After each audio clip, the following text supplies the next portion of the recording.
Nah itu kesalahan pertamanya, kita malah check out dulu hal-hal yang kurang penting. Oke.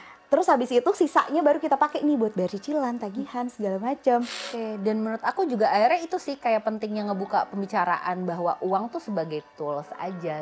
Nanti aku akan bisa nabung kalau penghasilanku udah sekian. Tahu dari mana? Kalau sekarang aja kamu tidak berlatih menabungnya gitu kan. Nggak bisa satu gaji nih disamakan ke berbagai kondisi gitu. THR-nya belum muncul, khayalannya tuh udah kemana-mana.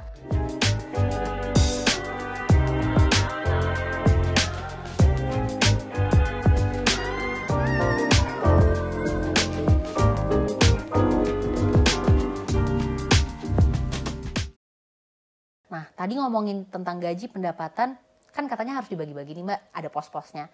Itu ada rumus pembagiannya nggak gitu kayak, oke segini. Nah, bingung nih, harus yang mana berapa ya Mbak gitu. Kalau Mbak Ica ada rumus-rumus tertentu nggak? Iya, jadi kalau di sosmed tuh kan banyak banget persentase ideal ya. Harus 50%, harus berapa puluh persen gitu. Balik lagi tuh persentasenya siapa gitu kan. Nggak bisa juga nih ada orang yang gajinya misalnya 30 juta. Tapi dia nggak membiayai siapa-siapa. Dia single, dia nggak sandwich generation. Dia ya udah aku bisa kok nabung 70% gaji. Ya itu Anda gitu kan. Tapi ada juga nih orang yang gajinya UMR tapi dia membiayai orang tua, adik segala macam, kan nggak fair ya kalau aku bilang harus 70% juga gitu nabungnya. Kan nggak mungkin. Makanya yang tahu idealnya itu cuma kamu sendiri aja. Taunya dari mana? Taunya dengan cara bikin budget. Itu benar-benar step pertama banget sih kalau mau financial planning.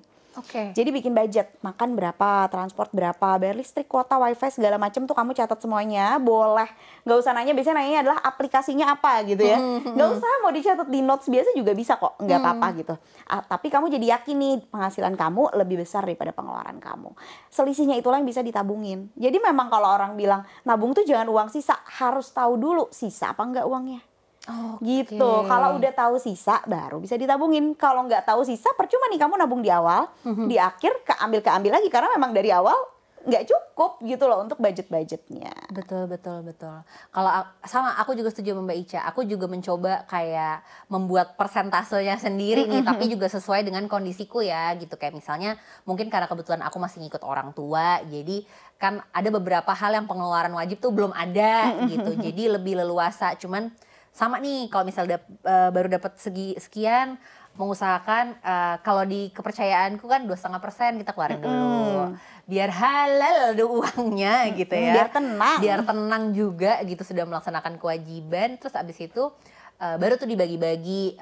Kalau biasanya yang aku lakukan pertama adalah dana darurat dulu, karena mungkin itu habit yang lumayan paling pertama aku lakukan dan seneng aja jadi sekarang melakukannya gitu kan, kayak seneng ngebagi gitu. Ada yang disimpan, terus untuk investasi sama buat jajan-jajan karena pengen posnya nih beda nih. Jadi pos yang aku mau makan ini, mau makan itu memang nggak mengganggu pos yang sisanya nih yang bisa aku pakai untuk ya keperluan-keperluanku yang lain yang mungkin lebih wajib, kayak misalnya mau bayar apa ya course misalnya mau ikut, atau mungkin dengan pekerjaanku seperti ini kan kayak butuh baju untuk apa dan sebagainya, aku bisa pakai uang itu gitu dengan yang hopefully memang menunjang kerjaanku juga gitu. Nah ini ngomong soal nabung nih ya Mbak, sebenarnya nabung biasa nih kayak ya udah deh di rekening aja lah gitu, nabung pokoknya nabung sebanyak-banyaknya itu, atau perlu dialihkan ke bentuk lain gitu. Kayak karena kan kalau misalnya nabung biasa nih kayak aku nih, misalnya aku taruh dana darurat di bank konvensional dulu gitu, tapi apakah harusnya ada uang lain yang ditaruh di dalam bentuk lain gitu, mengingat ada inflasi juga gitu. Gimana Mbak Ica? Oke, jadi inflasinya dulu apa deh ya? Inflasi itu sebenarnya adalah kalau secara gampangnya gitu ya, kenaikan harga barang dan jasa dalam kurun waktu tertentu, dan itu tuh normal. Jadi inflasi itu bukan sesuatu yang kita harus takut banget nih gitu. Karena dengan inflasi itu tanda ekonomi bertumbuh asalkan inflasinya terkendali. Jadi kalau 1-3% lah gitu ya, tandanya ekonominya baik. Kenapa? Karena kalau pakai penjelasan ringan itu orang-orang pada punya uang, orang-orang jadi pada belanja, permintaannya naik, otomatis harga-harganya naik. Gitu sederhananya. Nah, tapi kan orang bilang kalau nabung doang tergerus inflasi nih gitu ya. Wajar banget karena memang dari dulu sampai sekarang kan harganya naik ya. Harga mie instan aja dulu berapa, sekarang berapa gitu. Dan itu sangat-sangat wajar, nggak apa-apa. Kalau kita taruh uangnya di tabungan, nilai uang kita jadinya berkurang karena harganya naik. Oke. Nah, sebenarnya sesederhana itu. Kalau kita taruh di tempat yang lebih dari inflasi, jadi tadi misalnya inflasinya 3%, kita taruh di tempat yang returnnya 5%. Oke. Otomatis uang kita nggak berkurang gitu, karena ada lebihnya, ada selisihnya si 2% itu tadi. Jadi sebisa mungkin memang belajar investasi. Tapi aku nggak menyarankan kalau kamu jadinya menunda nabungnya karena aku belum ngerti investasi. Jadi aku nggak usah nabung dulu deh, nanti aku mau belajar dulu. Itu sering banget tuh kejadian kayak gitu. Jadinya nanti aja deh kalau udah belajar, tar aja deh kalau udah belajar, toto 6 bulan, toto 1 tahun. Kalau udah nabung biasa aja tuh udah kekumpul uangnya at least gitu kan. Jadi yang lebih penting daripada belajar investasi itu adalah habitnya dulu. Jadi kita sadar nih, aku sekarang akan mulai nabung gitu ya. Aku akan mulai menyisihkan uang aku. Berapa 1 bulan dalam perjalanannya aku akan mulai belajar investasi. Oke. Gitu.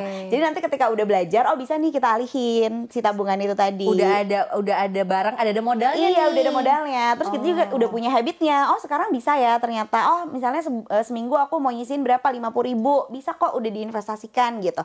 Tapi kita udah terbiasa karena udah biasa nabung itu tadi. Jadi tetap sih bolak-balik mau belajar investasi kalau nggak punya habitnya, itu yang berat sih. Makanya berlatih itu kayak kamu tuh udah keren. Aku pun juga setelah berapa lama gitu ya dan membiasakan diri itu juga sih Mbak, yang awalnya juga skeptis gitu kayak cuman ke nyisihin segini ntar emang dapat apa gitu, tapi tanggung ada perasaan itu gak sih? Apalagi kamu ya? Iya kayak kok cuma segini ya, terus emang nanti dapat apaan, terus tapi itu karena mencoba ya udah gini aja, pokoknya gue sisihin, nggak perlu gue cek juga pas disisihin nabung itu untuk dana darurat ya gitu kan. Tapi senangnya surprise sendiri, tiba-tiba ngeliat dana darurat kayak bisa ya, kok tiba-tiba udah segini sih gitu, kayak kemarin padahal kecil-kecil banget gitu. Tapi ya betul kata Mbak Ica, membangun habitnya memang susah, tapi kayak sekali udah ketemu jalannya dan mencoba tuh seneng sendiri. Soalnya gitu. biasanya kita suka lurus-lurusin, cuma segini nanggung, nanti mau nabungnya kalau udah sekian. Terus uang tanggungnya tuh jadi malah kepake gitu ya. Nah aku juga suka gitu kan dulu, kayak tanggung nanti kalau udah sekian baru aku tabungin. Ketika aku berusaha kayak nggak apa-apa deh segini meskipun angkanya nggak bulat gitu aku tabungin aja banyak pas dikumpulin. Jadi nggak usah dilurus-lurusin angkanya gitu, apalagi kalau penghasilannya tidak tetap nih ya kayak kita berdua. Jadi memang lebih enak kalau ya udah tiap ada uangnya kita masukin aja ke tabungannya gitu. Betul, membangun habit sekalian juga jangan nunggu nanggung-nanggung dikumpulin, karena nanti kalau udah ngerti investasinya, udah paham gimana cara bekerjanya dan sebagainya, nanti kan tinggal dipindahin. Dari situ langsung udah mungkin berkembangnya jadi lebih banyak daripada kalau kita start dari yang kecil ya Mbak ya gitu. Nah, silakan dong Kakak Ari. Ngomongin dana darurat ya Mbak Ica, Kakak Manda, sebenarnya dana darurat tuh apa sih, terus ngitungnya gimana ya kalau kasarnya gitu dari penghasilan kita yang UMR, ngitung dana darurat tuh yang pas tuh seperti apa sih gitu? Oke. Silakan Mbak Ica. Manda ngitung dana darurat gimana? Kalau aku, nah kebetulan kan aku juga mencari tahu nih berapa tahun ini belajar tentang financial juga gitu untuk diri sendiri. Kan katanya ada beberapa rumus tentang kalau single tuh 3 bulan pengeluaran gitu. Terus kalau nikah 6 bulan pengeluaran, kalau sudah punya anak 1 minimal setahun pengeluaran per bulan gitu.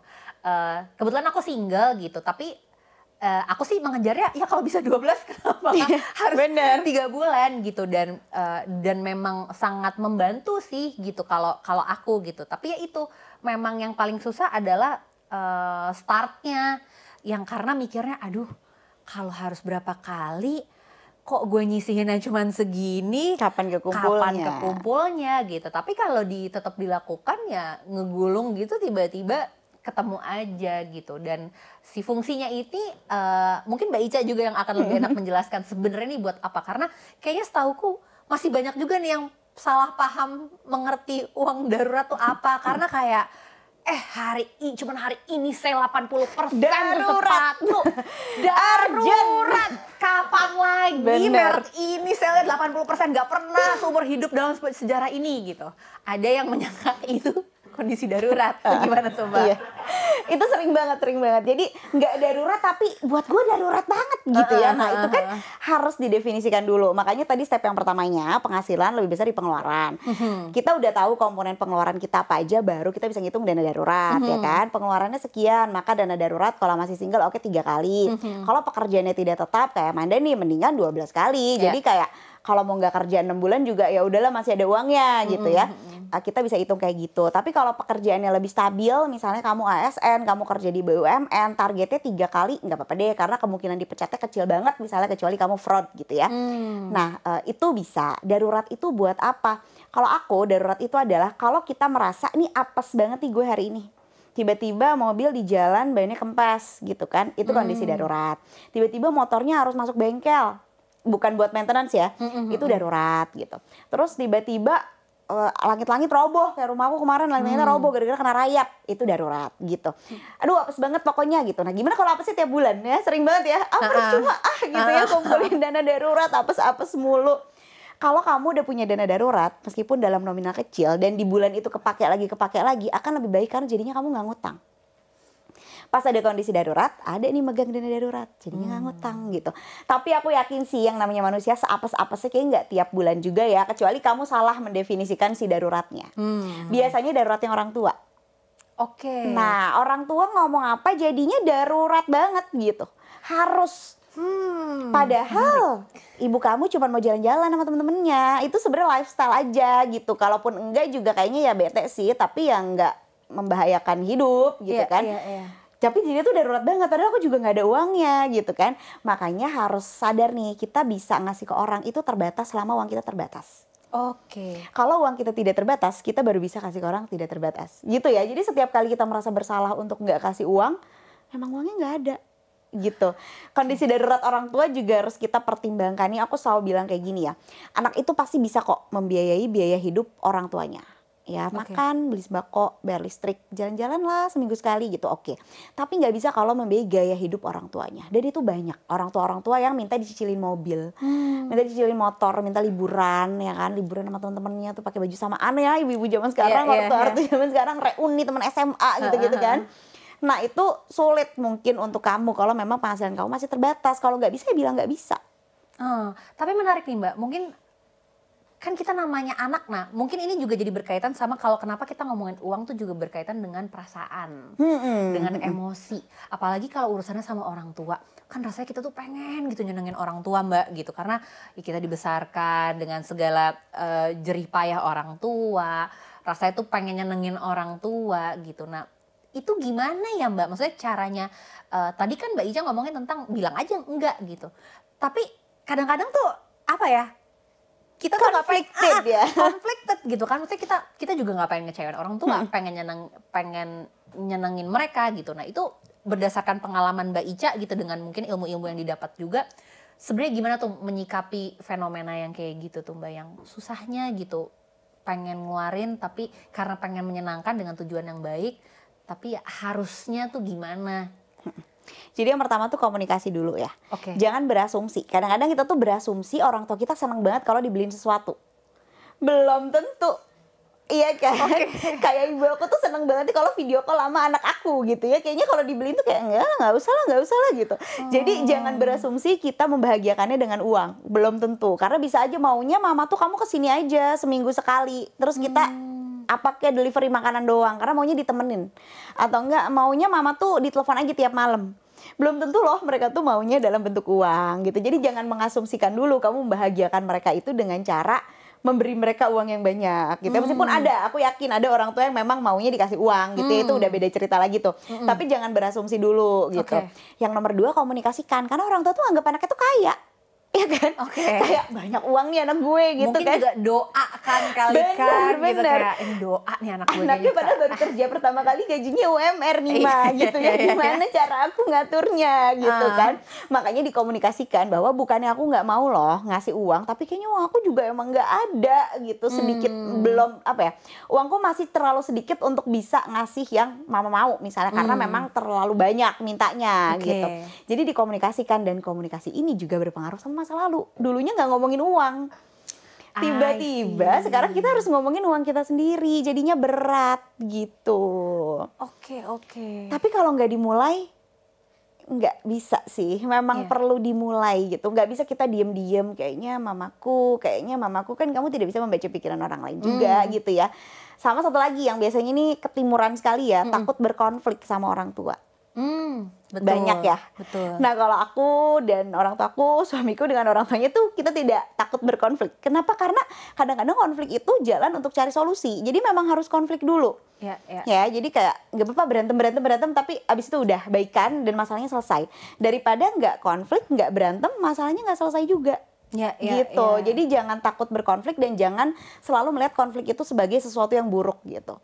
Nanti orang tuanya kecewa gitu kan, nggak apa-apa kan, mereka juga manusia. Betul. Boleh kecewa ya. Nggak kecewa sama kita juga mungkin mereka kecewa dengan hal yang lain gitu. Dan kalau kecewa sama kita lalu kita bisa solve the problem, kitanya juga jadi lebih tenang, mereka juga jadi lebih paham. Ya udah, kecewa 1 kali 2 kali menurut aku sih nggak apa-apa gitu, asalkan nanti masalahnya bisa selesai. Dan konflik bukan berartinya kurang ajar sama orang tua ya, kan cara menyampaikannya juga berpengaruh. Karena beda banget loh cara kita ngomong, timing, pilihan kata-katanya gitu kan. Makanya aku suka bikin skenario dulu.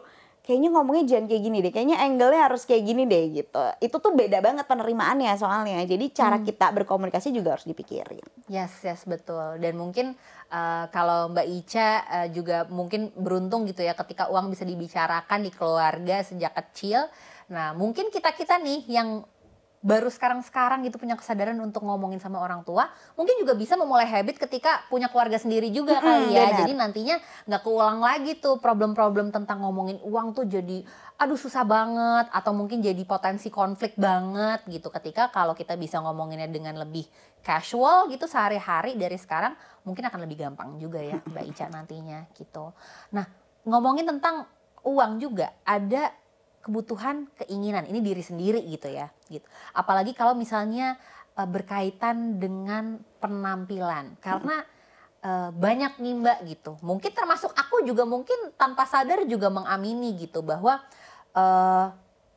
ada orang-orang yang merasa gue tuh belanja besar, barang bagus, barang mewah, karena dengan harapan itu juga akan menunjang karir gue. Orang juga akan melihat nilai gue tuh jadinya berapa gitu. Pasti kan banyak juga ada yang punya pemikiran gitu. Sedangkan di sisi lain ada juga yang kalau kita ngeliat CEO besar gitu di luar sana ya, kayak CEO-nya Facebook, Mark Zuckerberg gitu, Elon Musk, Steve Jobs, mereka punya penampilan yang sederhana, apa adanya gitu. Nah ini ada 2 macam orang lah gitu. Kita bisa bilang ada 2 macam orang. Yang satu punya penampilan seperti ini, yang satu gue melakukan ini karena nantinya akan menambah value gue juga. Menurut Mbak Ica, yang mana nih sebenarnya, mana yang benar? Apakah sebenarnya nggak ada yang salah juga atau gimana? Sebenarnya kalau kita ngomongin Mark Zuckerberg gitu ya, mungkin dia emang nggak suka aja nggak sih pilih-pilih baju tiap hari ya. Mungkin dia nggak suka pakai sepatu lucu gitu ya kan, karena jadwal terlalu padat kali ya. Iya, dan kayak itu kayak masalah preferensi aja kalau menurut aku ya. Karena kita juga lihat kan, kita tuh sering dibilang gini, kalau orang kaya beneran nggak pamer harta gitu. Padahal yang mungkin memang tantenya suka banget punya tas itu dan memang kayak merasa dia tuh wah ini adalah harta mungkin ada memori sendiri gitu ya. Jadi kalau aku lihatnya lebih ke preferensi aja ya kalau masalah si Elon Musk atau Mark Zuckerberg itu. Tapi kalau teman-teman nih yang kerjanya kayak di bidang yang memang mementingkan penampilan gitu ya, kayak misalnya termasuk Manda juga gitu, atau ada juga nih teman-teman yang kerja tapi harus ketemu klien gitu, kayaknya klien gue akan lebih percaya kalau pakai mobil A, kalau pakai tas B gitu. Nah kalau menurutku dihitung deh, maksudnya jangan jadi halu merasa si klien menganggapmu lebih gara-gara kamu memakai barang tertentu. Masuk nggak hitungannya gitu. Untuk dapat klien A kamu dapat komisi atau enggak kamu dapat bonus gitu ya. Bonusnya bisa nggak memenuhi semua kebutuhan-kebutuhan kamu atas penampilan itu. Ternyata enggak misalnya, ternyata ya tetap besar pasak daripada tiang, ya berarti kan nggak masuk. Berarti cuman alasan doang tuh kamu bilang ini tuh menunjang karirku. Enggak menunjang berarti kan ya, karena buktinya nggak cukup gitu kan. Jadi balik lagi, ujung-ujungnya di hidup sesuai kemampuannya aja sih. Gitu. Kalau aku tuh tipe yang nggak nyicil untuk apa-apa. Oke. Kecuali rumah ya. Rumah tinggal 2 tahun lagi tapi cicilannya, tapi yang lain mobil kayak gitu itu tuh banyak banget loh opsi-opsi yang bisa kok kita nggak nyicil. Mobil tuh dari harga 40 juta tuh ada, cuma mau apa enggak pakainya. Iya, Ya kan, masuk sini kayak mobilnya murah banget, mau apa enggak gitu. Tapi kalau aku tipenya gitu. Jadi selama nikah aku ganti mobil 3 kali, semuanya cash karena ya udah, emang siapa sih yang bakalan ngelihat gue dari mobilnya? Dan kalaupun ada orang yang melihat aku dari mobilnya, nggak akan aku temenin. Iya. Iya dong, kayak Kakak ngapain Ari sampai gue temenin ketawa, orang aku kayak gitu. juga kayaknya tuh. Kayak kebayang gak sih ada di circle kita yang kayak, tas lo gitu doang. Aku tidak mau lagi berteman sama dia gitu kan. Kita hidup sesuai kemampuan, dan kalau ada lingkungan kita yang memang merendahkan kita atas itu, ya itu tandanya ya udah seleksi alam aja, jangan temenan lagi sama dia. Karena circle itu ngaruh banget loh. Dengan kita pakai tas apa, pakai baju apa gitu, dikatain atau ada di kantor yang tempatnya tuh orang-orangnya tuh concern banget sama tas segala macam, kita jadi ngerasa kecil gitu, padahal nggak ngaruh juga sama KPI, sama performance di kantor gitu kan, tapi kita jadi ngerasa kecil. Atau ada orang yang nyelotok aja, tasnya apa gitu ya, kita jadi kayak salah nih, tas gue ini salah gitu ya. Padahal bisa banget kita bikin boundariesnya bahwa aku hanya hidup sesuai kemampuanku. Kalau ada orang yang menyinggung itu, ya udah kita nggak temenan aja gitu. Berarti kamu sudah melewati batas boundaries aku. Bener, ya gitu. Setuju tadi Mbak Ica bilang, mungkin kalau aku bisa bilang lagi-lagi balik ke data ya. Kalau memang merasa penampilan gue menunjang value gue, bener nggak? Lihat dulu datanya, jangan perasaan-perasaan doang. Kalau memang ternyata kamu mengeluarkan segini, pemasukan memang lebih besar, ya mungkin itu bisa dilakukan gitu seterusnya, atau mungkin ya dengan selalu menyesuaikan dengan itu. Sama mungkin nih kalau dari psikologi dikit gitu ya Mbak, aku pernah baca kalau nggak salah, karena gini, pada dasarnya kalaupun kita pakai baju bagus atau tas bagus atau mobil bagus, yang dilihat tuh bukan kitanya, barangnya. Orang tuh cuman ngeliat karena kayak, ih Manda tasnya bagus banget. Di palanya dia tuh bukan kayak kemudian artinya adalah Manda keren banget atau kayak Manda ini banget. Yang dipikirkan adalah, gue juga pengen tas itu. Kayak gimana ya caranya biar gue punya tas yang kayak gitu. Abis itu Mandanya tuh hilang gitu. Jadi itu mungkin bisa membantu juga gitu teman-teman yang merasa gue harus punya barang bagus karena nanti orang akan melihat gue lebih gimana gitu. Karena pada dasarnya setelah itu orang tuh bukan lihat logonya. Tapi kalau kita ngomonginnya ini ya, jadi nyambung sedikit ke relasi ya, kan banyak banget ya. Cowoknya mobilnya keren. Iya kan, lo jatuh cinta sama orangnya atau sama kenyamanan mobilnya. Nah itu jadi bisa dipertanyakan. Baru denger nih soalnya aku. itu bisa jadi tuh Mbak, gitu kan. Gitu. Karena itu dia gitu, lagi-lagi jangan-jangan kita tuh melihat sesuatu, sebenarnya sadar nggak sadar kita tuh bukan melihat orang yang kita pikir kita adore sama orangnya juga gitu ketika punya barang, padahal kita tuh pengen barangnya gitu loh, bukan melihat si orangnya itu gitu. Nah menurut teman-teman gimana nih? Mungkin teman-teman Lintas Makna yang lagi nonton juga punya opini sendiri gitu ya tentang setuju nggak masalah nggak apa-apa loh kita emang harus bagus-bagusin walaupun pengeluaran jadi gede banget gitu, atau justru lebih tim yang kayak Mas Mark Zuckerberg gitu ya, yang gue sih pengennya punya uang banyak tapi nggak kelihatan gitu kayak kalau orang lihat gitu ya, kurang lebih kayak gitu. Nah tadi kita ngomongin tentang gimana apa-apa harus lihat data dulu gitu, harus dicek datanya, jangan main perasaan-perasaan gitu, yang akhirnya kemudian masuk ke habit budgeting berarti gitu. Coba merinci segala sesuatu.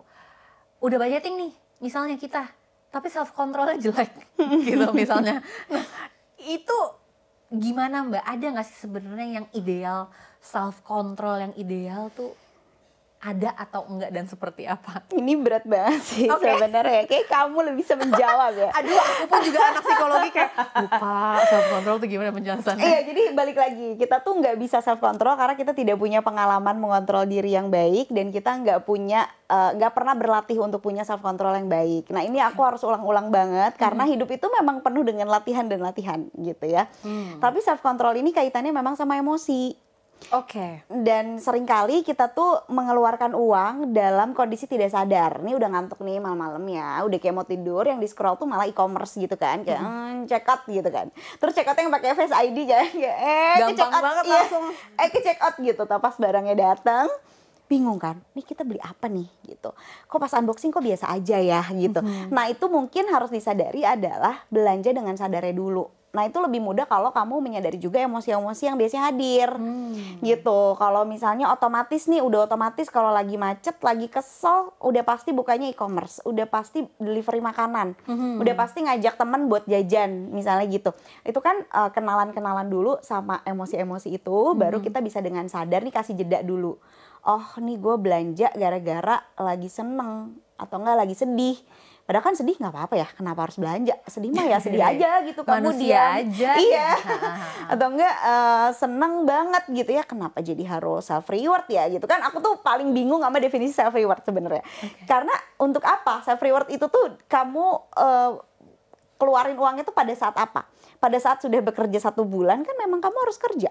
Pada saat kamu udah achieve sesuatu dan kamu lulus kuliah, misalnya kan memang sudah kewajibanmu gitu ya. Bentar Mbak Ica, si EXO Team sampai ada yang nyender kayak Tawa nih gue ngomongin gue kebanyakan nih gitu. self reward deh kayaknya nih, emang padahal gue harus kerja gitu. Gitu kan, kayak buat apa gitu. Jadi kamu melakukan apa memang yang spesial di hidup kamu sampai harus self reward gitu. Apakah kamu membesarkan anakmu terus anakmu jadi kenapa? Kan emang tanggung jawab lo gitu ya. Kayaknya nggak perlu deh self reward ini. Tapi memang kaitannya dengan self control. Self reward dan self healing ini ala-ala doang aja biar kayak menjustifikasi bahwa keputusan kamu tuh benar dan boleh gitu ya. Padahal ya apa gitu, faedahnya apa? Bisa banget kita dengan cara gini, kalau self reward kita bikin budgetnya aja. Ini budget self rewardku, kayak budget kamu tadi, budget jalan-jalan, centil-centil, makan-makan gitu, itu budget. Nggak usah dibilang self reward lah, emang udah tiap bulan boleh keluar untuk itu.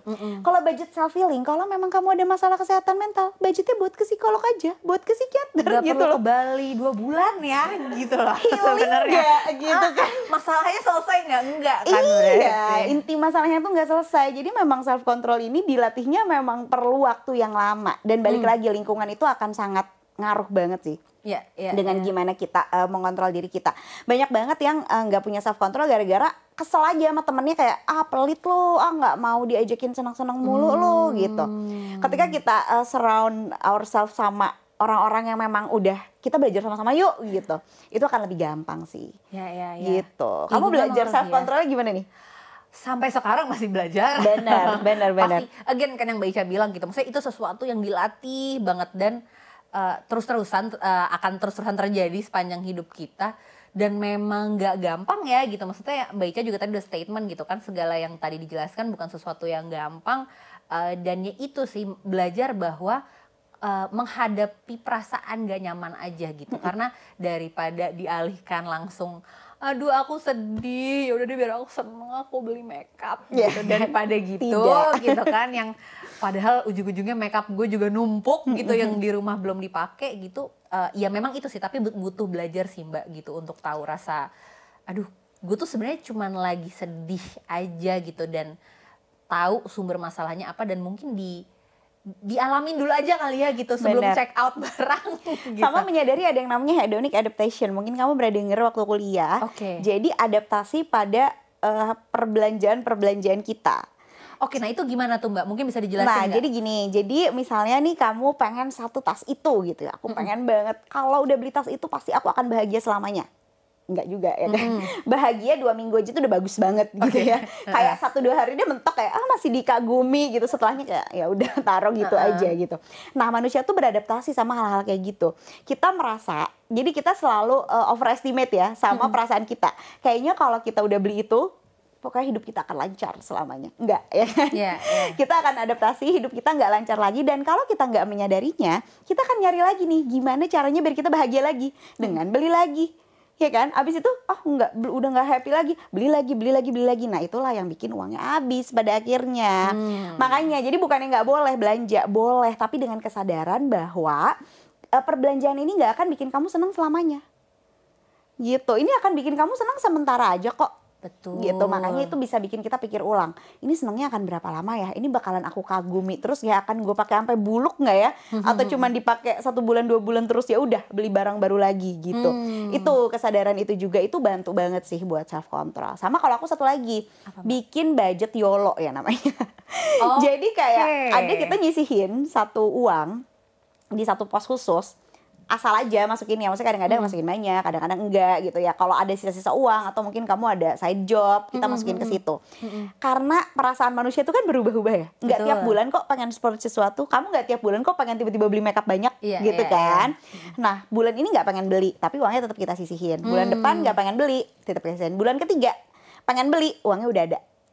Dan gitu. tidak mengganggu pos mengganggu pos lainnya. Nah itu tuh Hmm. paling gampang menurut aku. Dulu aku pakai tuh uang si pos YOLO ini tuh kalau buat nonton konser, liburan sama temen gitu ya.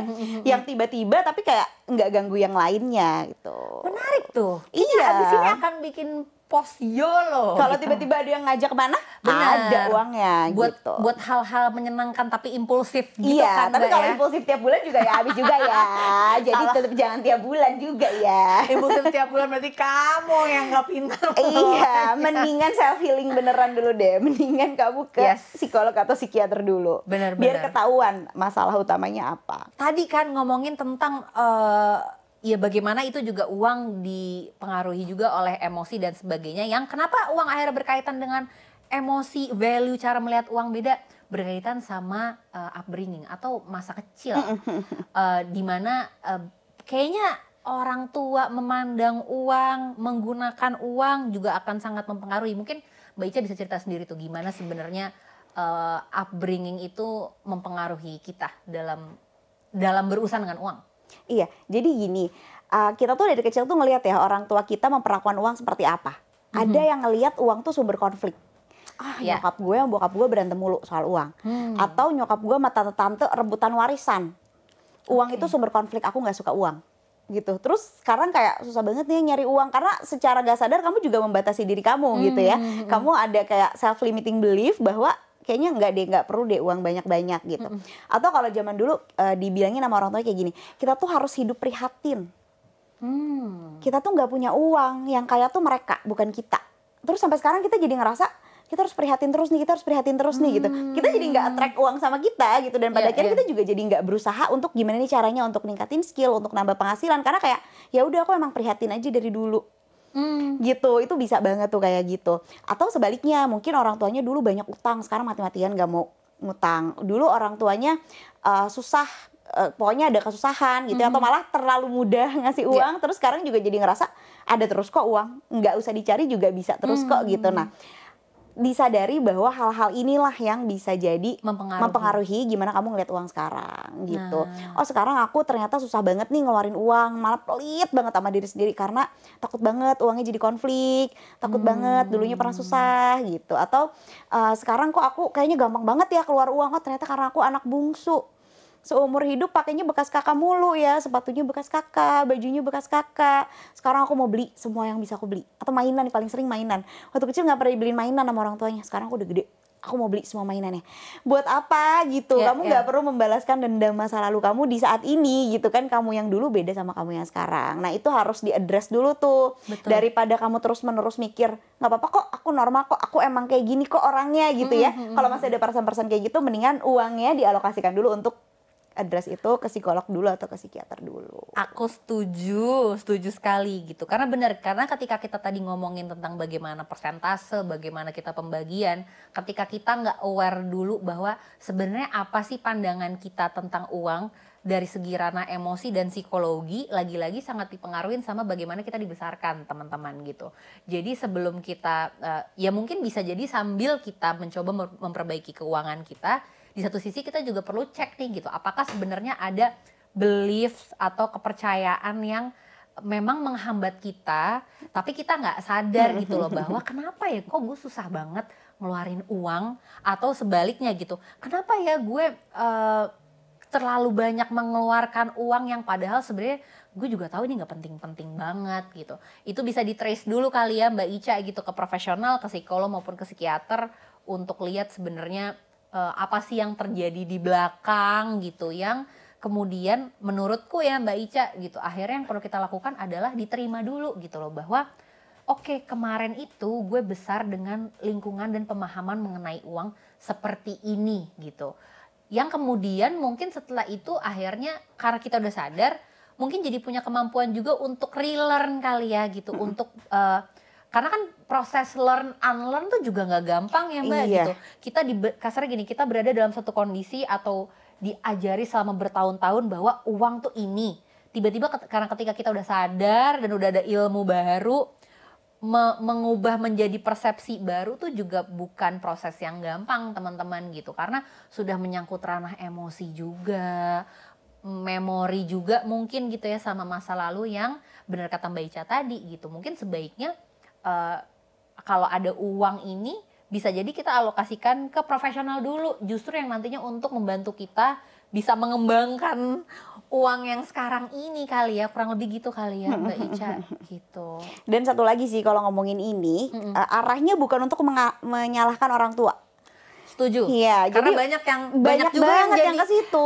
Banyak juga yang jadi kayak ya menyalahkan orang tua, kayak ini salah siapapun orang di masa lalu yang mengajarkan gue tentang uang seperti ini gitu ya. Padahal ya kalaupun mau menyalahkan lalu apa gitu ya, masa lalunya nggak akan balik lagi juga dan nggak bisa berubah juga gitu. Dan aku yakin ya setiap orang tua sudah melakukan yang terbaik di masa itu dengan akses yang terbatas yang mereka punya gitu ya.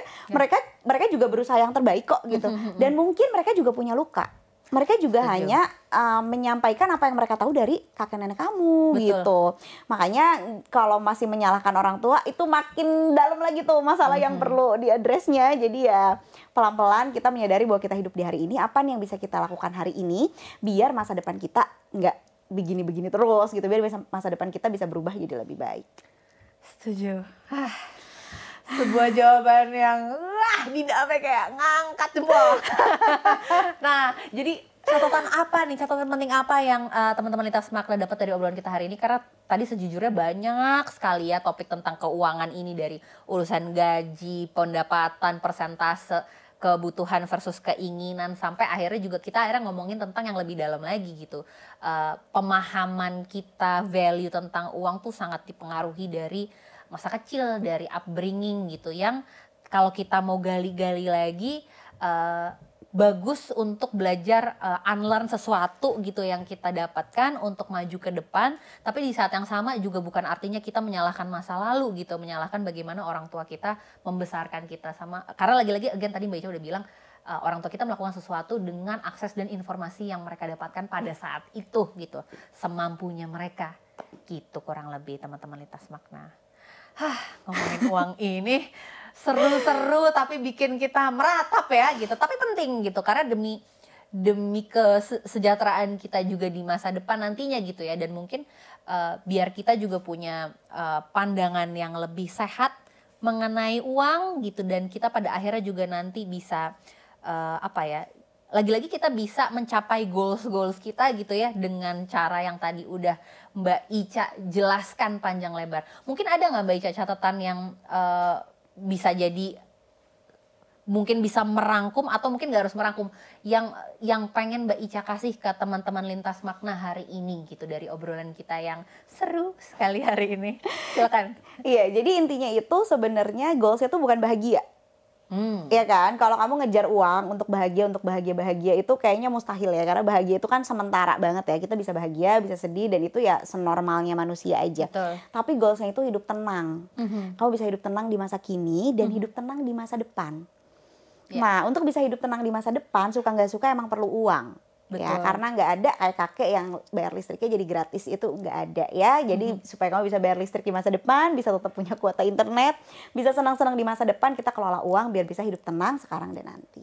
Yes, jadi jangan mengandalkan statement dan meyakini bahwa uang bisa bikin bahagia. Uang hanya membantu kita untuk mencapai goals yang memang nantinya akan membantu kita hidup dengan sejahtera. Mari kita tutup dengan selintas kata bermakna nih. Sejatinya hidup itu cukup. Hanya saja manusia selalu menginginkan lebih. Itulah yang membuat kita senantiasa merasa kurang. Dari Seks Olep. Asik, Kakak Ari nih ya. Atau Dinda. Siapa nih gitu. Nah, ngomongin soal uang tuh emang suka bikin kita pusing dan karena memang pelik gitu ya topiknya. Karena setiap orang pasti punya kepentingan, prioritasnya sendiri, bagaimana caranya dia mengelola uangnya gitu. Tapi nggak ada salahnya juga kalau buat kamu yang masih saat ini masih sulit mengelola keuangan, bisa konsul atau mungkin mencari bantuan kepada orang yang lebih mengerti. Atau mungkin kalau tadi kita ngomong ranahnya ternyata lebih ke arah afeksi dan juga emosi, bisa juga minta bantuan ke profesional seperti psikolog atau psikiater gitu. Atau juga mencari caranya dengan ya mendapatkan gaji yang lebih besar dengan side jobs dan sebagainya. Ada usaha-usaha lain yang bisa kita lakukan juga untuk menambah gaji kita selain juga mengelolanya dengan baik gitu. Nah, buat teman lintas makna yang punya cerita menarik juga tentang uang, atau mungkin tentang kesulitan-kesulitan yang tadi kita udah bahas gitu, atau mungkin jangan-jangan ada pertanyaan yang Kak ternyata ini belum sempat dibahas nih di episode kali ini, silahkan dikirimkan juga pesan melalui Instagram kita @lintasmakna. Jangan lupa juga untuk di follow, di like semua postingan kita. Jangan lupa juga untuk di follow TikTok di @lintasmakna dan juga Twitter @lintasmakna_ID. Semoga kami bisa jadi teman yang selalu ada untuk kamu, bisa saling mendengar dan juga bertukar cerita, saling berbagi satu sama lain. Karena dalam setiap kehidupan punya sudut pandang juga jalan ceritanya masing-masing. Jangan lupa untuk nonton setiap hari Selasa jam 18 waktu Indonesia Barat. Dan juga jangan lupa untuk mendengarkan yang lebih nyaman nih, kalau misalnya lebih senang dengar audionya aja, kami juga ada di Spotify dan juga Apple Podcast. Dadah, sampai jumpa. Thank you Mbak Ica.